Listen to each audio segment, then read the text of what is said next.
आज हम एक बहुत ही गंभीर विषय पर बात कर रहे हैं। परमाणु युद्ध, अगर ऐसा हुआ तो क्या होगा। हमारे पास एक विश्लेषण है, परमाणु युद्ध, विनाश और मानवता का अंत।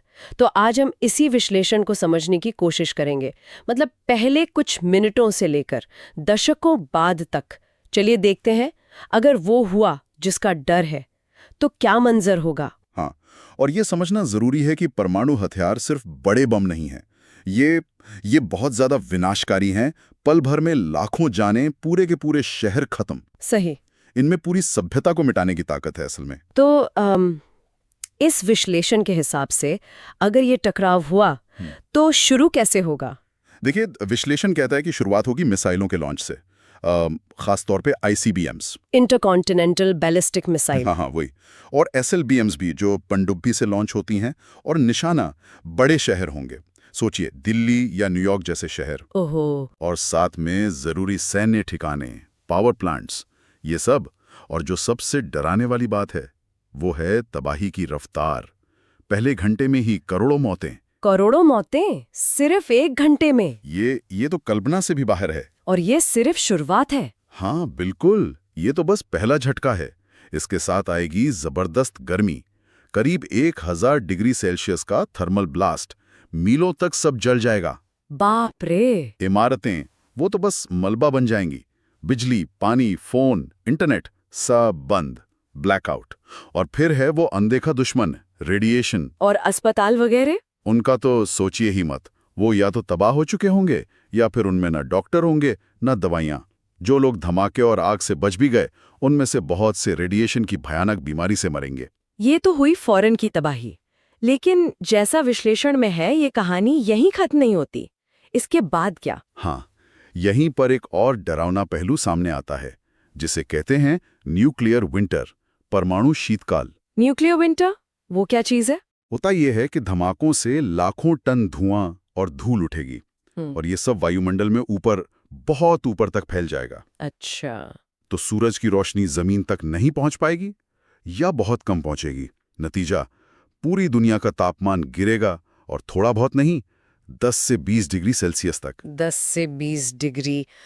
इसका मतलब तो फसलें, खेती सब खत्म। बिल्कुल, सब खत्म। और यहीं से एक के बाद एक मुसीबतें शुरू होती हैं। खेती खत्म मतलब खाने का भयानक संकट, पीने का साफ पानी नहीं मिलेगा। ओह।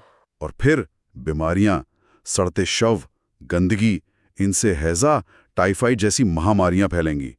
और लोगों के दिमाग पर क्या असर पड़ेगा। पीटीएसडी, डिप्रेशन, डर। सोचिए जरा, पूरी सामाजिक व्यवस्था चरमरा जाएगी। इस भयानक मंजर में क्या कोई बचेगा। विश्लेषण क्या कहता है इस बारे में। बहुत मुश्किल। जो लोग शहरों में रहते हैं या जरूरी ठिकानों के पास, उनके बचने के चांस लगभग 0 हैं। और जो कमजोर हैं, बुजुर्ग, बीमार, बच्चे, वो सबसे पहले शिकार होंगे। तो फिर कोई उम्मीद, कौन बच सकता है। थोड़ी सी शायद।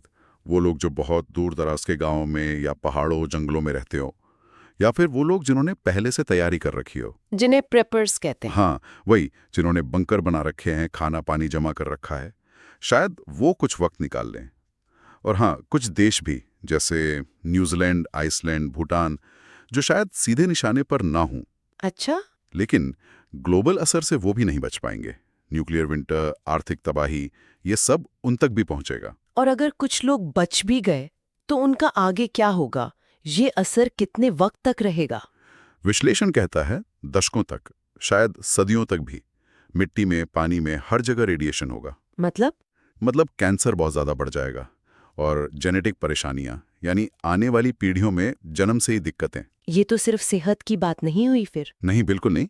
ये तो सभ्यता के खत्म होने जैसा है। सरकारें, अर्थव्यवस्था, कानून, सब खत्म।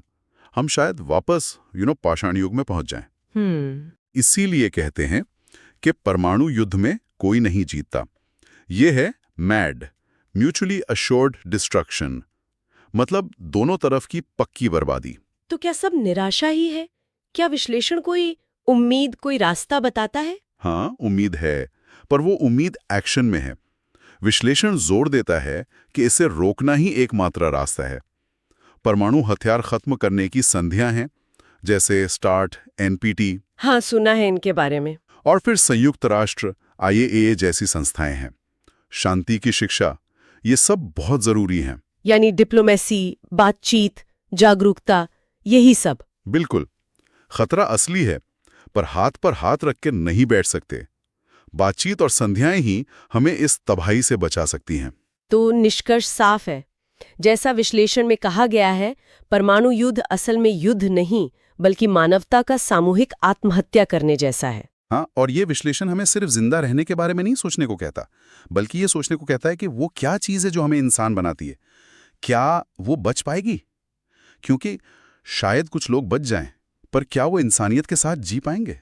ये एक बहुत बड़ा सवाल है।